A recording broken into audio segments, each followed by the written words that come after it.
Asalaamu calaykum waraxmatullaahi tacaala wabarakaatuh. Kusoo dhawow muuqaal cusub oo ka hadlaya muxuu infekshanku ugu badan yahay haweenka Soomaaliyeed.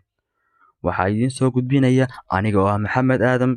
Warbixintan waxaan ka soo xignay shabakadda caalamiga ah ee Somali Doctor.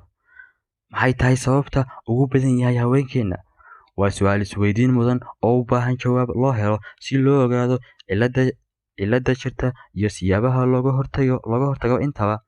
Shantii haween ah Soomaaliya 3 ka mid ah waxay ka cabanayaan infekshanka ama waa laga daaweeyay caabuqan. Inta aanan ka jawaabin su'aashan, aan ka hadalno waxa infekshanku u yahay iyo waxa keena. Waa maxay infekshanka dumarka? Waa caabuq ku dhaca xubnaha taranka ee dumarka. Wuxuu saameeyaa farjiga, tuumbooyinka, minka iyo ugxan-sidayaasha. Haddii aan la daaweyn, wuxuu keenaa madhalaysnimo iyo in ay hawlgabaan xubnahaas aan soo tilmaamay. Waa cudur caan ka ah dunida, inkastoo lagu kala duwan yahay. Wuxuu infekshankani aad ugu badan yahay dumarka qaangaadhka ah iyo haweenka da'da yar. Maxaa keena caabuqa xubinta taranka?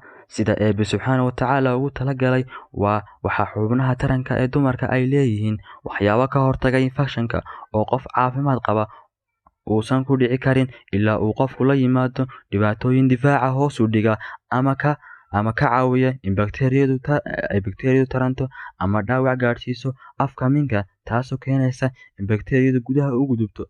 Waxyaabaha u badan ee dunida u keena xanuunkan waxaa ka mid ah cudurrada galmada la isku qaatiyo sida jabtida, HIV-ga, sifilista iyo xanuuno kale. Laakiin sababta u badan ee dumarka Soomaalida ku keenta infekshanka way ka duwan tahay waxyaalaha aan soo sheegnay. Waxa uu keena fangas loo yaqaan cabeebka oo gala farjiga iyo agaarkiisa. Caabuqan cabeebka keena ee farjiga gala waa cudur fangis ah, wuxuuna ku dhashaa meelaha diiran ee qoyaanka leh sida farjiga, afka, cagaha, khaasatan faraha dhexdooda. Wuxuu ku dhashaa nadaafad darrada iyo hawo yarida. Waa xanuun si aayar u tarma oo qofku inuu kuu sheego waxay ku qaadataa 6 bil ilaa 8 bil. Caabuqani wuu soo noqon karaa haddii aan la daaweyn.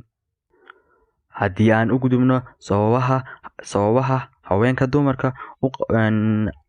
sababaha uu dumarka ugu badan yahay, sida dhakhaatiir badani ay sheegeen, waxay tahay in haweenku badankoodu xirtaan gogoradaha, waxayna marada gogoradu ka samaysan tahay maadda loo yaqaan nylon, taasoo soo jiidata kulaylka iyo huurka, waxayna abuurtaa dhidid badan, hawaduna kama gudubto. Waana 3 shay oo uu u baahan yahay jeermiskani si uu u tarmo oo uu xanuunka u sababo. Waxaa la ogaaday haween aan xiran gogoradaha in uu ku yar yahay xanuunkani. Ha joogtayn xirashada gogoradaha. Inkastoo aanan garanayn ummado kale oo ku labista gogoradaha, laakiin caafimaad darradeedu waa mid muuqata, laguna caddeeyay dhowr cilmi baadhis iyadoo la fiiriyay xiriirka ka dhexeyn kara xirashada nylonka iyo caabuqa. Nasiib xumo, haween yar ayaa og dhibta ay leedahay gogoradu. Waxaa jira haween badan oo ka caban jiray soo laabashada xanuunkan iyagoo si joogto ah ugu labisan jiray, kadibna markay dareemeen dhibteeda iska joojiyay xanuunkiina halkaas ku daayay. Haddaba taladeedu waa inaad xirato maro aan ka samaysnayn nylon oo hawadu ay ka gudbi karto, sida cudbiga ama baatiga. Aad ka tolato gogorad, wixii jilbaha ka hooseeyana aad ka tolato nylon. Waa fashion caafimaad qaba. Haddaba sidee looga hortagi karaa xanuunkan? 1. Jooji isticmaalka gogoradaha. Caafimaadkaaga kuma jiro xirashada gogoradaha. 2. Ku dadaal nadaafadda guud. Iska ilaali wax kasta oo caabuqa kordhinaya, khaas ahaan xilliga caadada. Haddii aad leedahay mid ka mid ah xanuunada lagu kala qaado galmada, iska daawee. 4. Haddii aad doonayso inaad xakamayso uurkaaga ama aad ka hortagto, iska ilaali isticmaalka qalabka lagu xidho tuumbooyinka. Wuxuu keenaa caabuq haddii aan si nadiif ah loo xidhin. 5.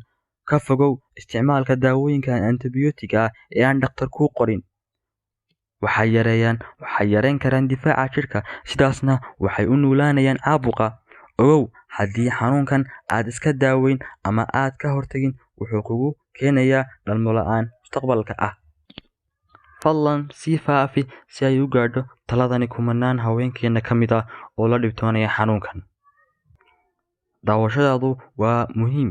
Meel kastoo aad joogto, daawade ka mid noqo kuwa ku xidhan barta aan ku leenahay YouTube-ka ee Mazow Channel. Subscribe garee si aad uga mid noqoto kuwa ugu horeeya ee arka barnaamijyada xiisaha leh ee aan kusoo gudbino halkan. Meel kastoo aad adduunka daafiisa aad ka joogto, nagala soco goor kasta, xilli kasta. Fadlan nagu xidhnow. Waad mahadsantihiin dhammaan.